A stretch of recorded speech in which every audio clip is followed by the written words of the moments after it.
Dad, we are back on tape 4, and we have covered some of your thoughts on picking your now on a different subject, a part of Sarah's life, and that was missionary work. Um, Tell us about that. Well, Sarah was a missionary at heart. She loved it. And for the last 15 years of her life, maybe even 20, she was almost constantly involved in missionary work.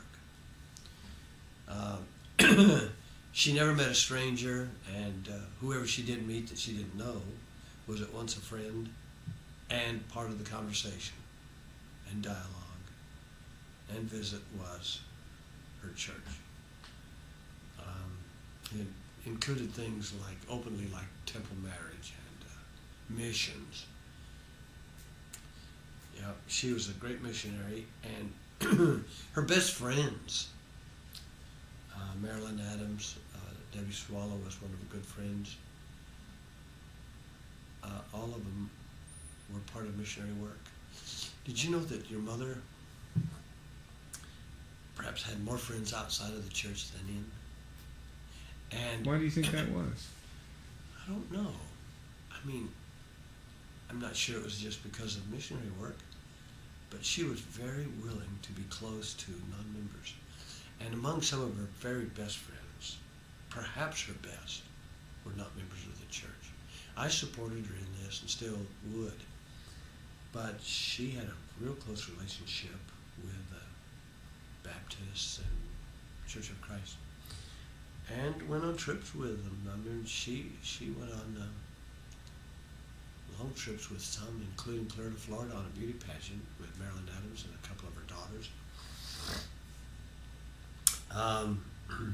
And then, of course, there's the rather famous account of her missionary work with the military boys, Army boys.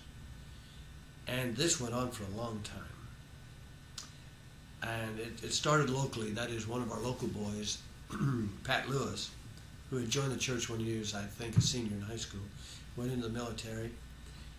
And up at Fort Hood, I think, or somewhere like that, and he began to come down and bring one or two of his friends. Next thing, you know, they were coming down 9 friends in 2 or 3 different vehicles. And these would come down every 2 weeks. It got to be quite a thing because it went on for about a year. Every 2 weeks, some would come, the next 2 weeks some others, and sometimes a lot of them. Like I say, 9 of them on one occasion. Well, they became exposed to the gospel. It turned into a missionary effort. And I remember when one of them was baptized, another one, a non-member, gave the opening prayer at the baptismal service, and another one, non-member, spoke at the baptismal service. Quite a few of them were baptized. One of them became her son-in-law, or son as we call it, because he becomes our son, Jeff Chilton, who married Rebecca. And today, since you wrote this outline, son, he has, of course, become a bishop. In fact, he's your bishop, isn't he? He's not my bishop because I'm on the other side of the road. But he and his wife, Rebecca, are the parents of 5 children. Will it be soon to be 6? She's expecting, isn't she? So he's a great father. He's one that's gone through law school, recently passed the bar exam, and just might join our law firm in the next few months. We've invited him, and he's considering it. He's accepted. Has he? Yeah. It's pretty much a done deal now. Signed, sealed, and delivered. He will come, won't he? This is big news. This is really great. He lives out in the country near the rest of us, and near Dan and near where we live. Well, he was just one. Another one was incidentally, Jeff went on a mission to Arizona after the military, came back, married Rebecca in the temple. Another one was baptized, went on a mission, came back, moved up to his home state up in Wisconsin, as he called it, married a good girl in the temple, Another one was baptized. He's having a hard time staying active. That's Scotty. Another one became somewhat reactivated. He was already a member. I forgot his name. But it turned into a magnificent missionary effort, and it was very good for our family. It was certainly good for those military boys, but it was also good for our family because it set a pattern, it showed what could be done. And Mama was right in the middle of all of that. On one occasion, believe it or not, 3 teaching situations going on in our home simultaneously, precisely at the same time, with these military boys. They were all in the same lesson or 3 different lessons? Different lessons, different sets of missionaries. We had to call for some more missionaries. All 3 of those were being taught by 2 missionaries and 1 or 2 fellowshippers in the group, like myself or Pat Lewis or somebody. 3 teaching situations at the same time. Some of them resulted in baptism. You suppose they can hear me on that, Dan? Okay, that's it about the military boys. They were good boys. That was a great time for Sarah. She loved every minute of it. What were her missionary methods? Well, she befriended them. She became their mother. She could talk to them like nobody else could. I've already told us about her skills in communication with young adults. But then she also was smart enough to pull in the missionaries quickly. That was her methods. She became their mother while I was in the military, so to speak. What about the non-military boys? I think you've already mentioned it, but what do you think made her so successful? Well, they trusted her, for one thing. In other words, she was so genuine, innocent in a way. She had so much wisdom to share. But they saw in her sincerity and trustworthiness, and so they were willing to talk and also to listen. Sebastian fell in love with her. This is the fellow from Eastern Canada, French, really, French Canadian. He fell in love with her, and he joined the church and went on a mission. And insofar as I know, still active because he was married in the temple. Clint Brazier fell in love with our situation, not just our family, but with Sarah. And Clint Brazier is one of the lawyers working with us. He's not only working with us, he's one of our partners, and a super guy. Went on a mission. He joined the church when he was about a senior in high school, and a great guy. There were really quite a few others. The names don't come to me right now. But how did she do it? How does a person become a good missionary? Sincerity. She portrayed the Spirit of the Lord so much. They believed in her.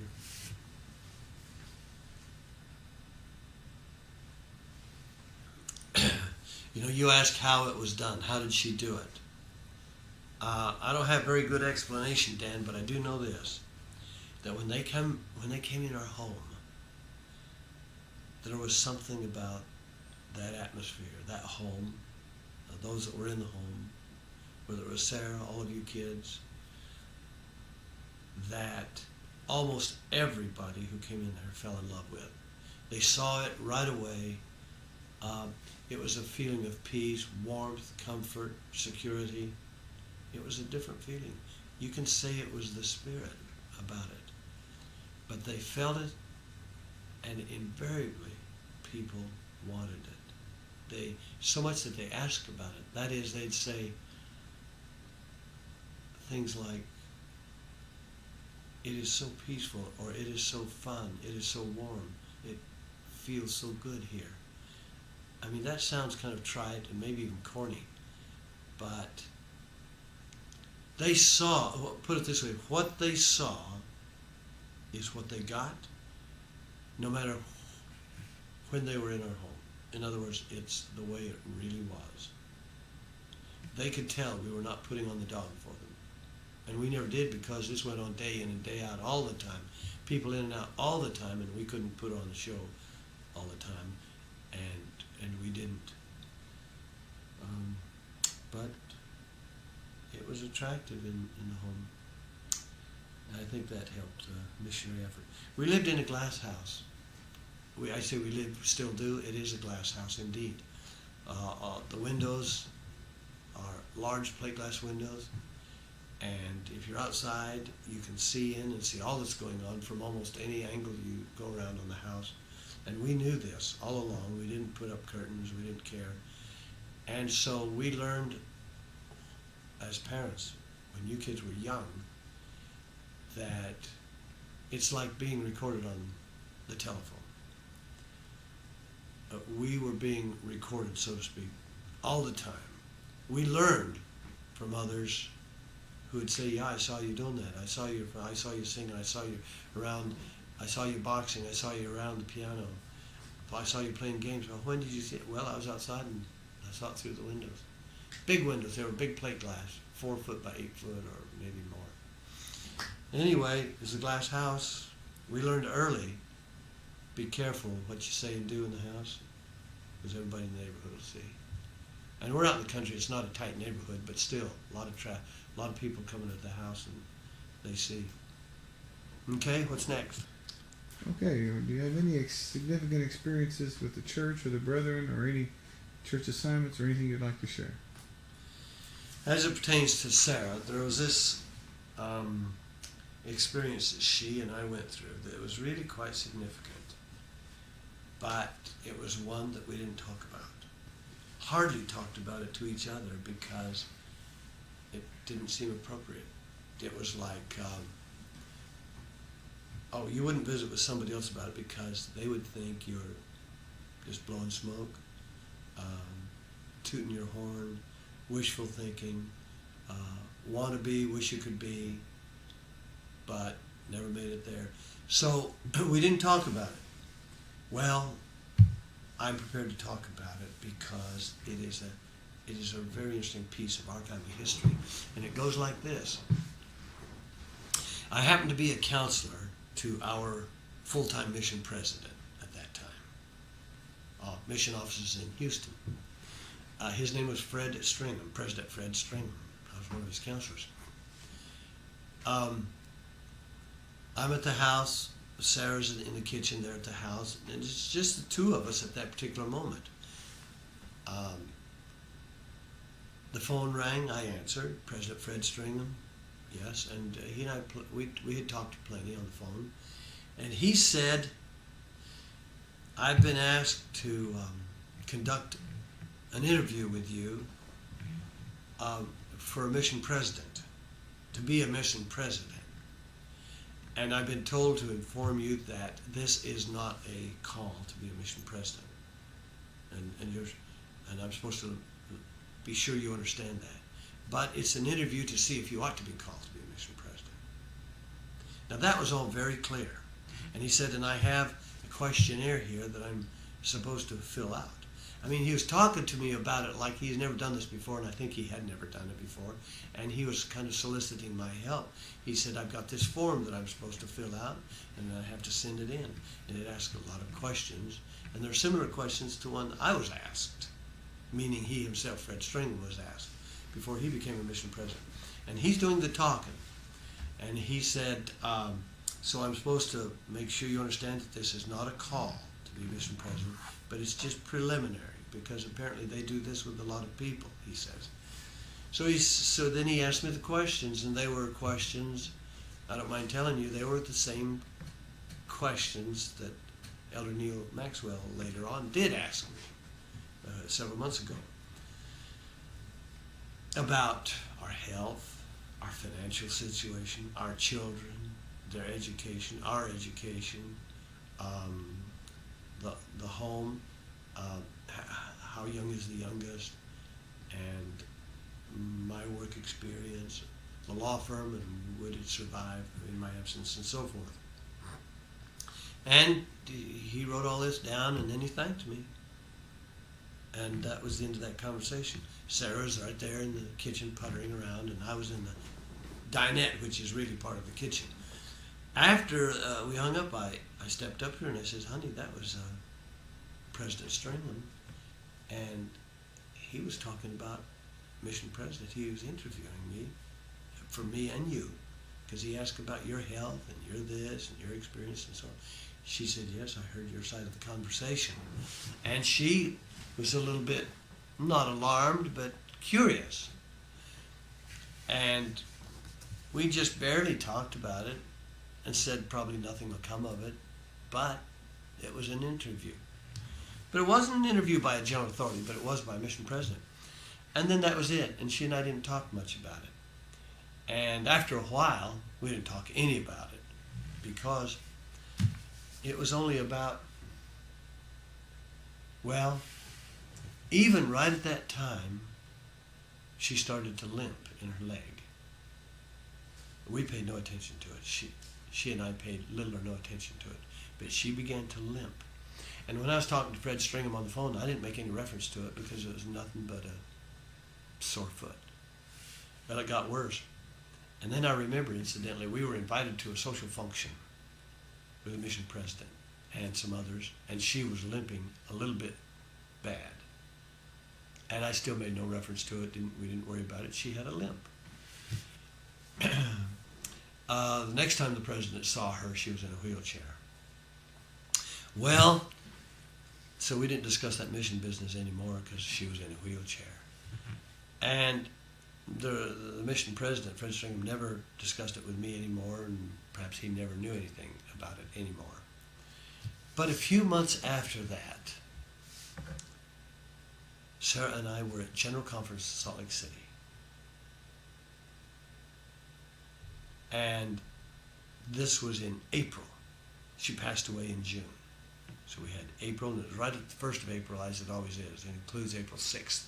So that's April, and then May, and then 10 days into June, because she passed away June 10. April conference. And being in the wheelchair, she and I followed her, were ushered right up to the front in the tabernacle. Have I shared this experience with you? I think I have. Right up there in the front. She told me. She told you? Wow. She knew what happened. We were up there in the front, even immediately in front of the front row. Well, in that position, general authorities are moving around, some walking in and out. Others come in and out up higher up there by the choir seats. But on the very ground floor, some do. And one of them, I recognized him. He was a friend of mine from BYU days, named, I hate to give the name. I mean, I sure could, but I hesitate to do it. One of the brethren. Yes, one of the brethren. And he's no longer a general authority because he's an emeritus now. He was one of those that was not in the first quorum of the 70. And he came by and he greeted me by name, by my first name, and said, he said, "Hi, Bernie, haven't you gone on your mission yet?" And I said, "Yes, but that was 25 years ago." And then he looked at Sarah, right next to me, and then looked at the wheelchair, and then he said, "Oh," and then he walked on. And she and I were left there, and we looked at each other, and we said, "What was that? What did that mean?" He wasn't talking about a mission 25 years ago. I know that. That's what I said to her. She said no. And she and I mean, this is our simple mind, but we couldn't help but think that the paperwork was processed. And they received a phone call from somebody, from President Reed Evans, or I was no longer the state president. It was President Reed Evans who was the state president. They received a phone call from President Reed Evans or President Fred Stringham or somebody in response to a phone call that, well, a phone call apparently saying she's dying because she'd already been diagnosed and it was public knowledge, and the call never came through. And you know, when she was dying, one of her painful regrets, I don't want to say complaints, but regrets about missing something was, the mission. And she wasn't talking about being a mission president's wife. She was talking about going on a mission, 18-month mission. And her other biggest regret was not being able to finish raising Teresa and Sabrina. Well, that's a story. I can't help but believe, like I say, in my simple mind, that your mother would have been on a 3-year mission. Well, I think that's pretty obvious, especially since you've been called since then. Yeah. Hold on. That's okay. Well, is it You're on? on. Yeah. All right. Favorite sayings and some of her bits of wisdom. Sarah had a lot of horse sense. She was quick-witted. She was smart. And she was practical.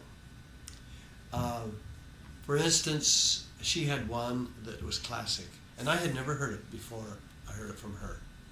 And that was,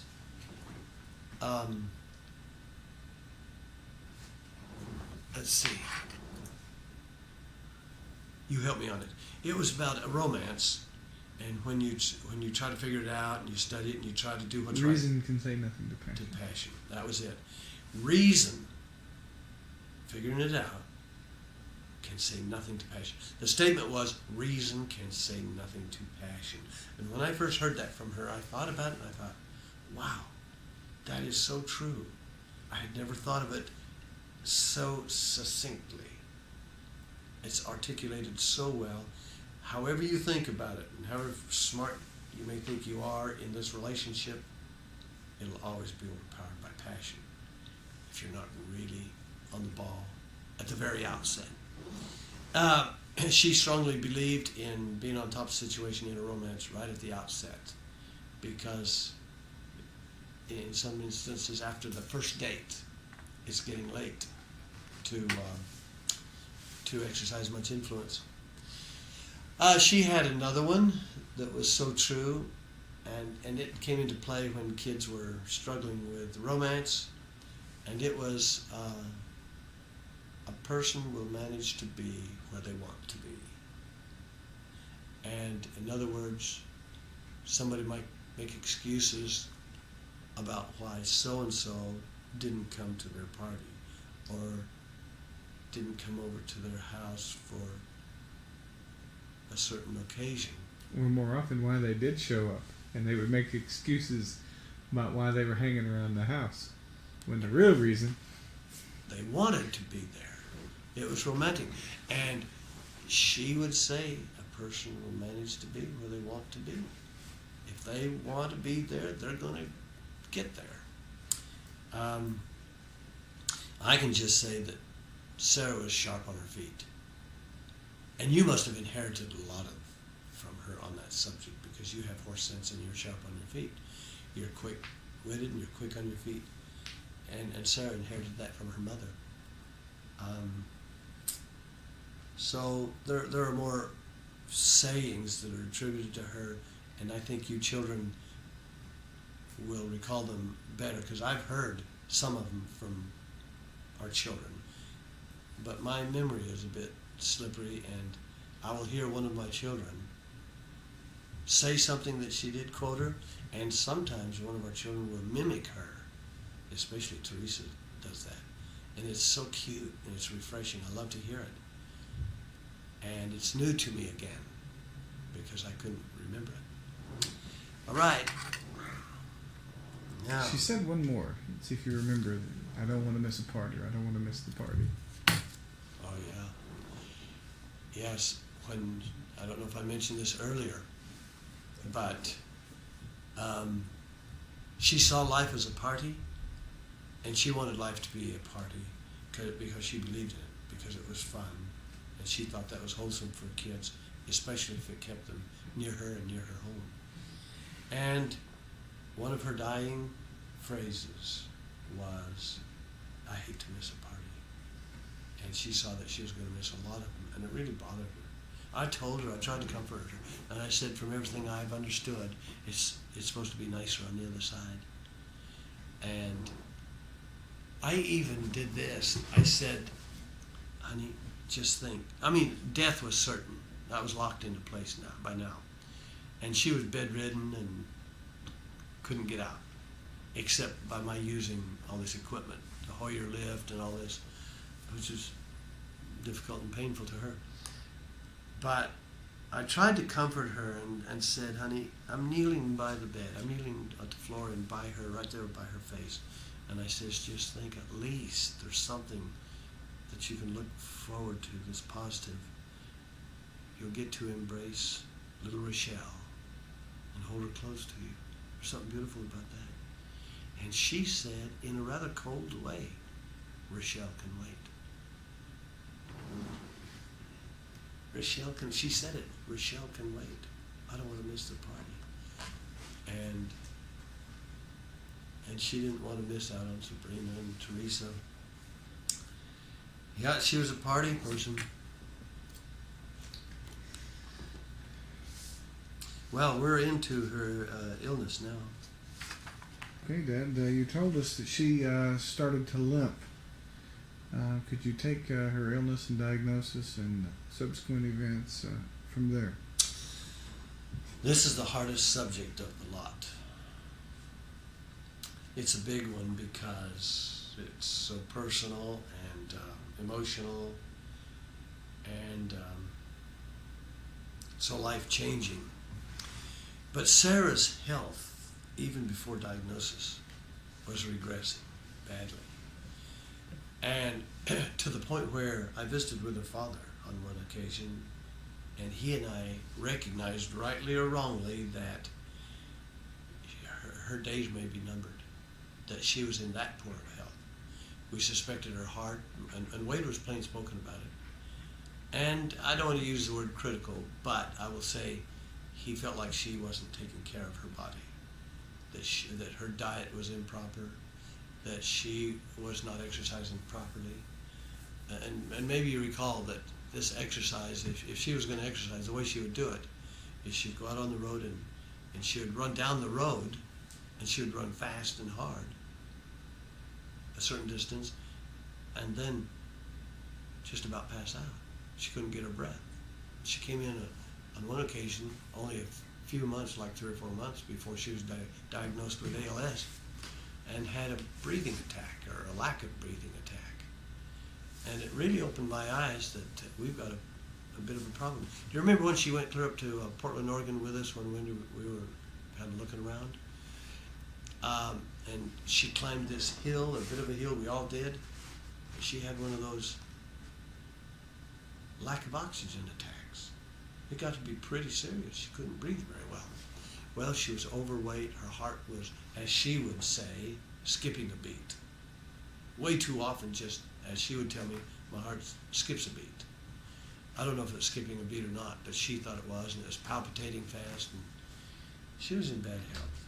Anyway, but we encouraged her and followed her. Then she began to limp in her certain leg, and I forgot which leg. She and I didn't pay much attention to it, but I just remember she was dragging her. It would limp, and it was floppy, and then it kept getting worse. Then we noticed that her calf muscle was getting a little softer, because you could compare. And by this time, she was seeing a physician, and then another one, and then another one, and then a chiropractor, and then nature doctors and nutrition. And these doctors were giving different opinions. And we started spending a lot of money on chiropractors because they would give her promises. And it got to the point where we were reaching out for anything. Did you have a diagnosis at the time? No. But about at that time, she was diagnosed finally. And the way we did that is we finally went to Houston, to the diagnostic center, and went through a battery of tests, and sure enough, they picked it up right off the bat. Some kind of neurospecialist. He asked her a few questions, and how you answer them eliminates all of these other things. And do you feel tingling? No. Do you feel this? No. Da, da, da. And it eliminates so many things, including multiple sclerosis. and sugar diabetes and muscular dystrophy, and eliminated all of those because there's something in it that's slightly different than ALS. For instance, ALS, no pain as the muscle atrophies. And boy, he picked it up right at once. He didn't tell her, but he made an appointment for us to go back to see him, and he'd give us the test results. And I really felt sick about the way this went down because he was to give her, he said, be here, and he told me to be here at 3 o'clock in the afternoon on this date, and I'll give you the test results. And so I'm on my way there, and I get there before 3 o'clock. I mean, I wish I was there 2 hours before 3 o'clock, but I was there something like 20 minutes before 3 o'clock. Well, he had already gone into the room and told her the diagnosis. And when I got there, and he had already left the room already by the time I got there, and I was there early, and Sarah was sitting on the edge of her bed crying, stood up and gave me a hug and says, Bernie, I'm dying. And she was crying. I'm dying. The doctor said I'm going to die. And I said, honey, it's not so. We've heard all of these different opinions. And she said, no, he knows what it is. It's Lou Gehrig's disease. There's no escape. I'm dying. I couldn't believe it. Neither could she. Well, he said he wants another test. He came back. We found him. I went and got him. And I asked him if it's possible that there's a mistake. He said there's not a mistake, but we're going to run a test, another series of tests, which we did. And we were back in his office about somewhere between 2 and 4 weeks later. And he confirmed it. Said at that time he said she's got less than 2 years to live. He used the 2 years was it. Well, that was the diagnosis. It was really bad because on the day that we did get the report, I was there and she was crying. We discussed it and decided we can't keep this quiet.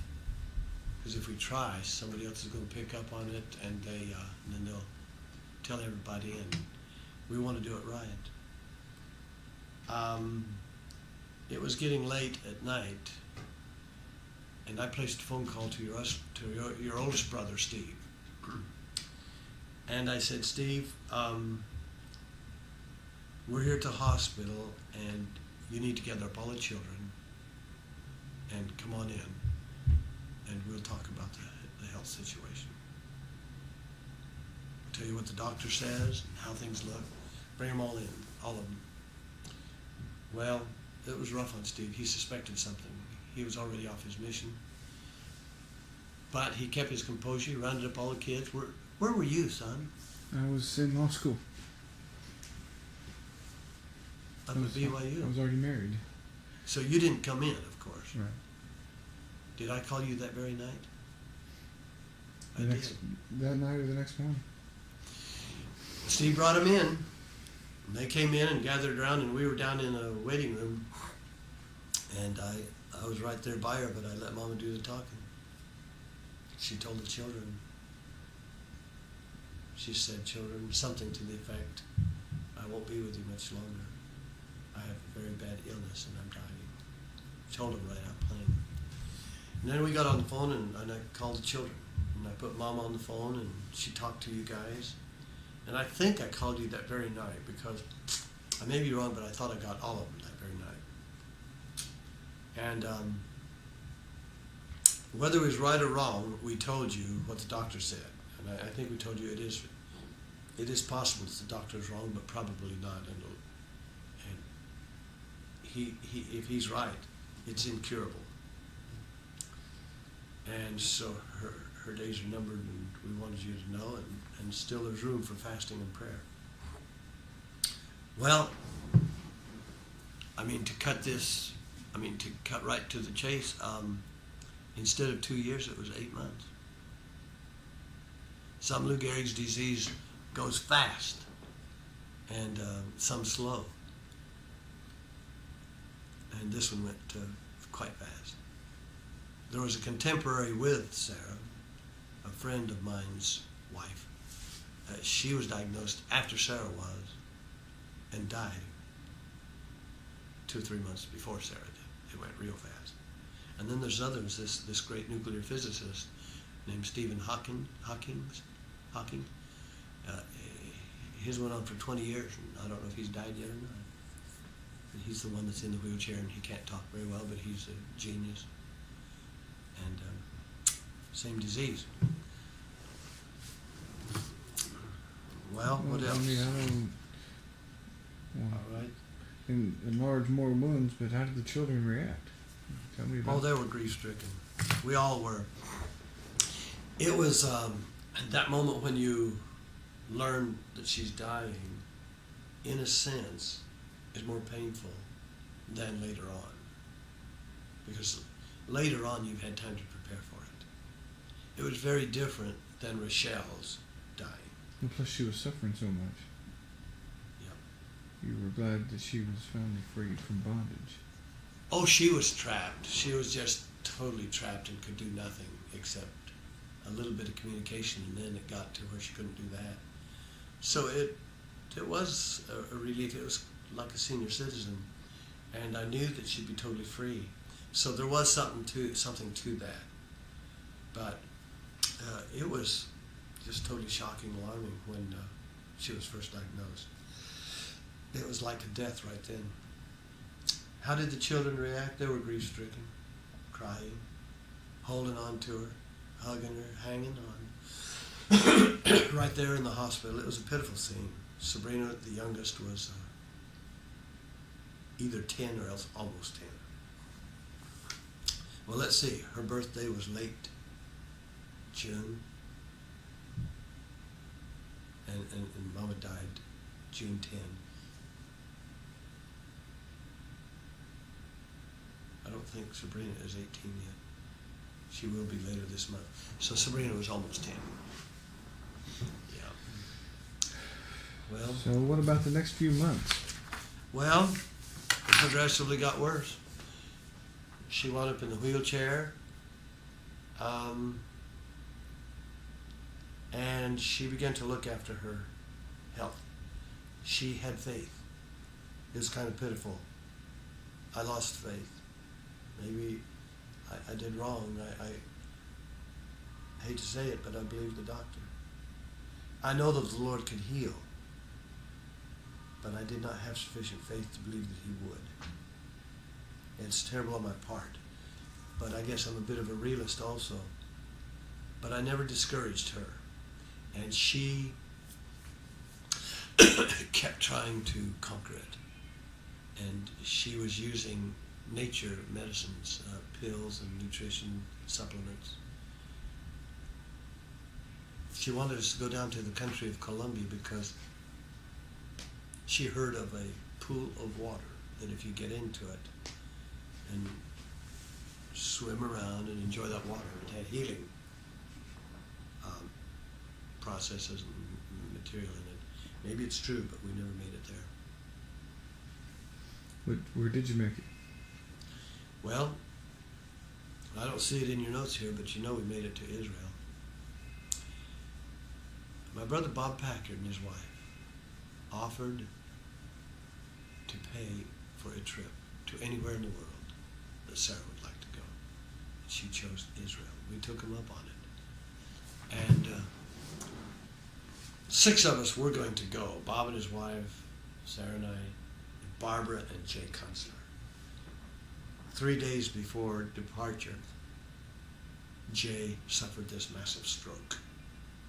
Nearly killed him. He was, critical condition, ready to die any minute. So they couldn't go. The 4 of us discussed it at length, chose to go anyway.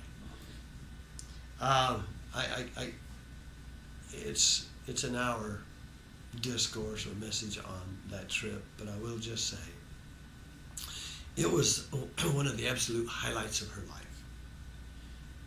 She was in a wheelchair, and I, and occasionally Bob, wheeled her all over the Holy Land, literally speaking.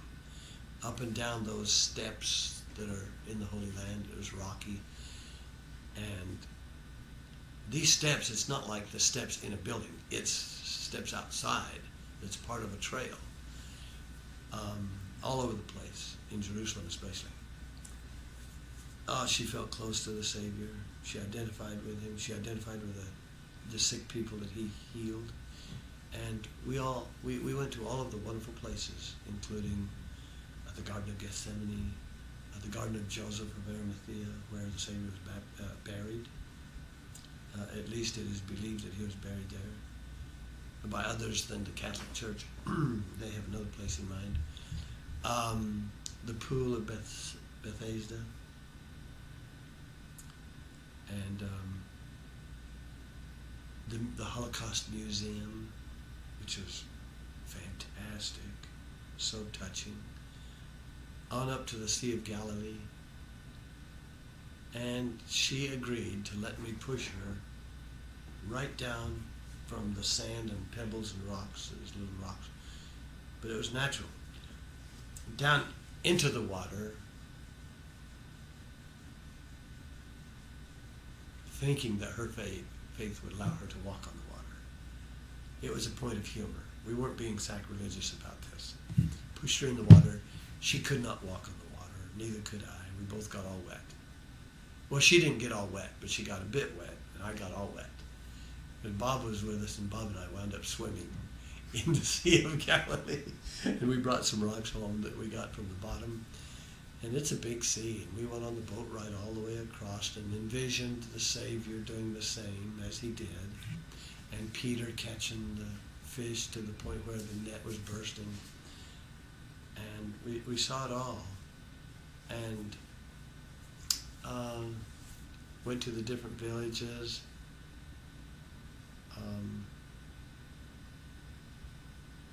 Nazareth, where he grew up. Bethlehem, where he was born.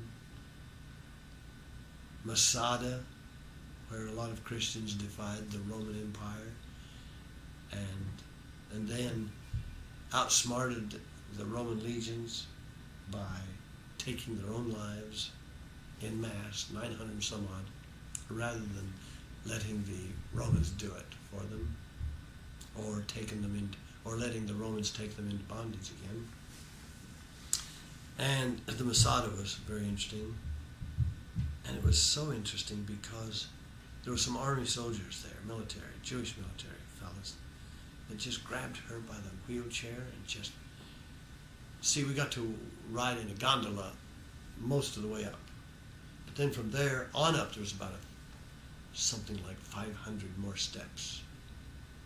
It would have been very difficult for me to, because I had to do it backwards. You can't push them up forward. But these military fellows just took her and just carried her step by step, all the way up. And got to go around the top of that, and that was very interesting. In Bethlehem, we couldn't get down into where the manger was, supposedly. Of course, this is very different now than it was 2,000 years ago. It's all commercialized now, and candles and chapels and all that. But the crowds it was very crowded right then and there.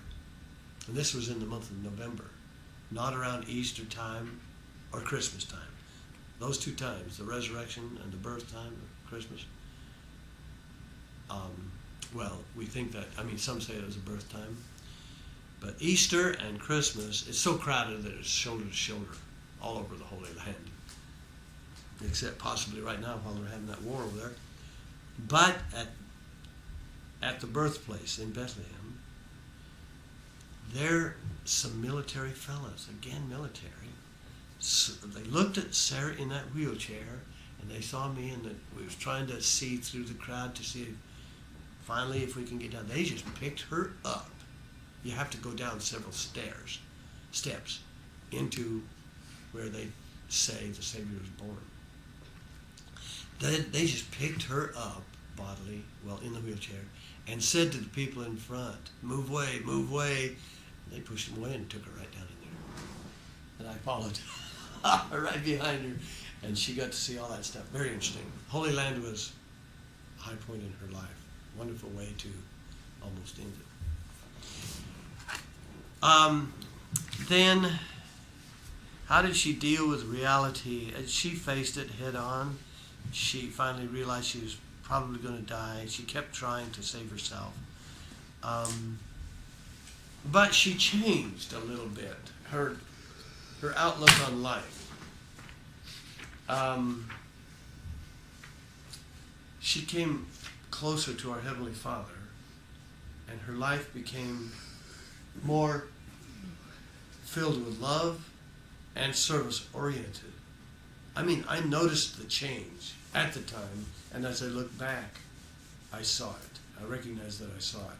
And that is, she became less conscious about worldly things, material things, and her life became centered around love and compassion and closeness to her Heavenly Father.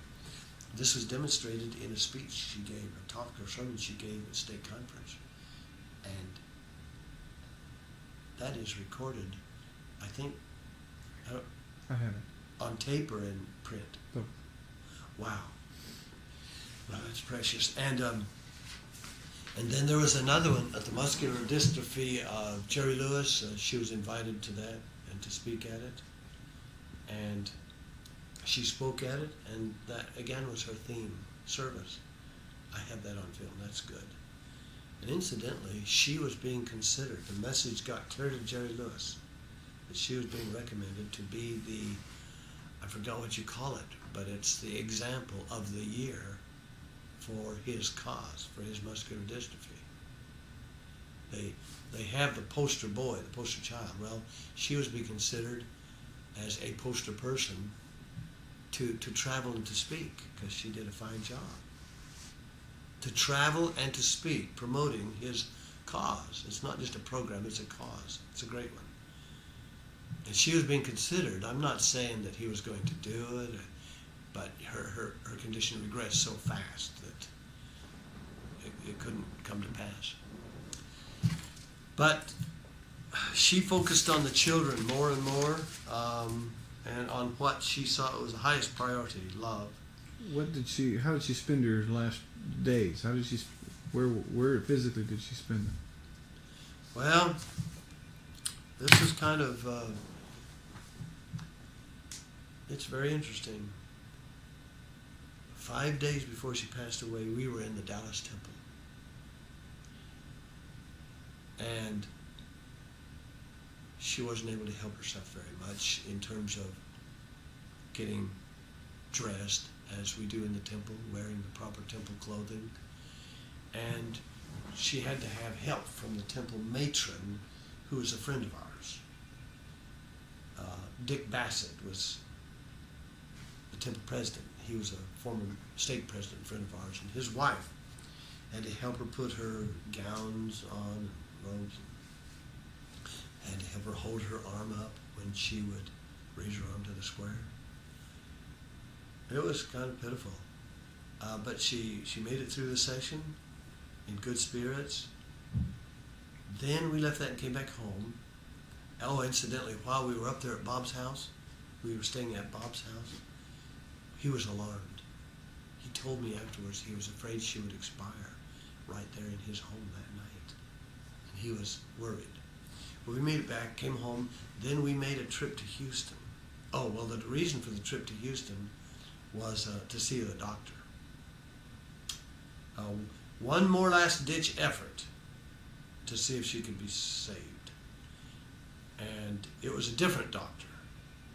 Although we really believed in the first doctor, we went to still a different one. And that was a hard, tough experience.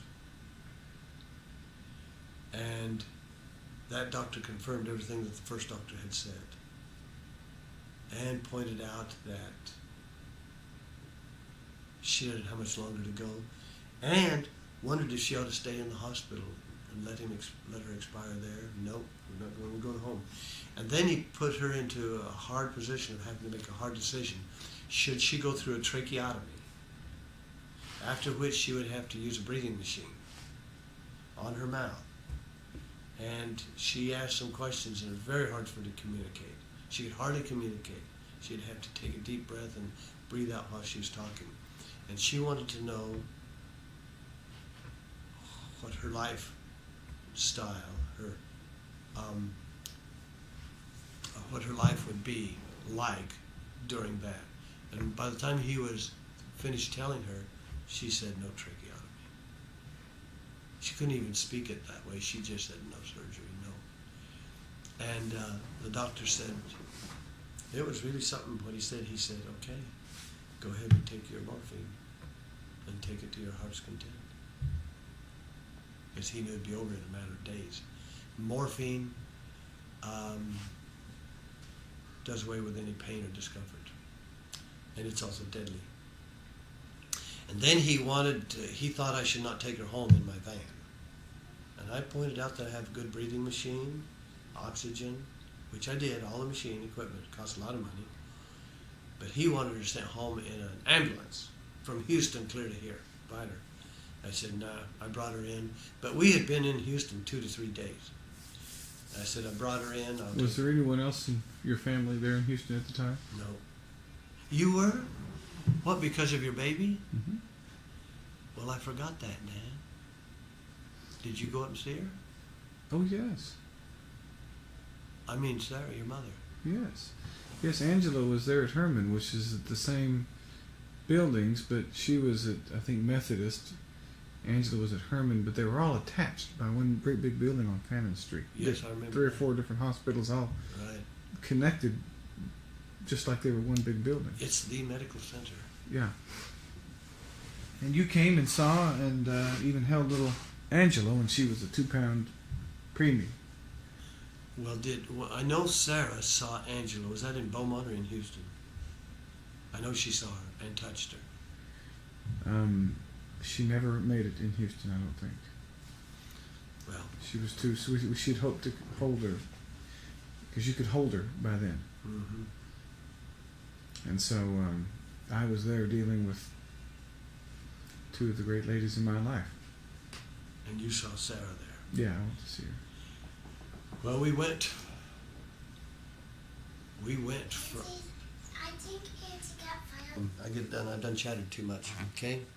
Okay. I asked you about where she was physically, and you told me she'd gone to Dallas and gone to Houston for some tests. What about when she was in town and you had to work? Did she stay are home? we turned on right now? Yeah. Okay, I was staying in Houston. I took her to a restaurant right after seeing the doctor last time, and she couldn't eat anything. Nothing. And I knew we were in trouble, big trouble then. It was a matter of days. Brought her back home. She was basically unconscious all the way home. After getting home, she took codeine, and she actually said to me in a soft, faint voice, she showed me the codeine pill and said, I have control of my destiny. It was kind of terrible. It's like a drug. But she controlled her destiny. And then what was the other thing? Okay. Turn it off, Dan. Are we on? Yeah. Sarah depended on me. She trusted me and loved me immensely, and I loved her immensely. We did not hire any nursing help. No home health nurse. Didn't institutionalize her. Didn't take her to the hospital to leave her. I took her to work every day, and it took an hour and a half to get her ready. And I took her to work, and I had the wheelchair there, and she set up the computer and worked the computer. Then right there toward the end, I took her to work and placed her on a couch where she lay and rested. And then I could pick her up off the couch, a lot of muscle work, back in the wheelchair, back in the car, and brought her home and laid her on the bed. But she loved to come work, to just listen and watch and see, and she loved to play with that computer while she was healthier. So that was the work. There was another one too. Yeah, I mean, tell me what was involved in her basic... Tending to her, Yeah. she became totally helpless. And I tended to her day and night. I mean, I didn't have a law firm, it was me. So my law business was suffering a bit, and I didn't mind. But I tended to her every need. I fed her. I spoon-fed her. I tended to all of her bathroom needs, her personal needs. And I did something that was quite heavenly, and that was I would dress her.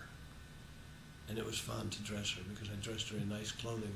My favorite was an angel white suit outfit, pure white, and fix her hair and comb her hair, take her to church. Yeah. Then she got so weak that it was a matter of staying in bed, and I purchased a hospital bed that was elevated, and so where a person could attend to her without breaking their back.